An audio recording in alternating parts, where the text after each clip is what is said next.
బాల్కా సుమన్ ఈయన పెద్ద అదరగొట్టే మనిషి.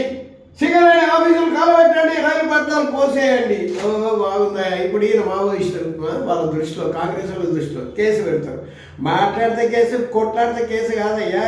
ముందు సింగరేణి కార్మికుల బాధలు తీర్చండి.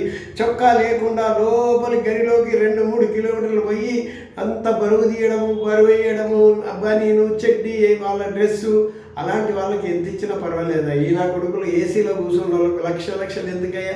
వాళ్ళకి వాళ్ళ లక్షలు పాటాపాటికి అధికారంకి వచ్చాక ఫస్ట్ ప్రిఫరెన్స్ జీతములో కానీ సౌకర్యాలలో కానీ సింగరేణి కార్మికులకి ఉంటుంది. గుర్తుపెట్టుకోండి. బొగ్గులో పోయి ప్రాణ భయంతో నిరంతరం తరంతరం అనుక్షణం ప్రాణం ఎప్పుడు పడుతుందో, ఏ బొగ్గు పైన పడుతుందో, ఏం పడుతుందో అని చెప్పి వాళ్ళు ప్రాణ భయంతో ధైర్యం చేసి పనిచేస్తారు.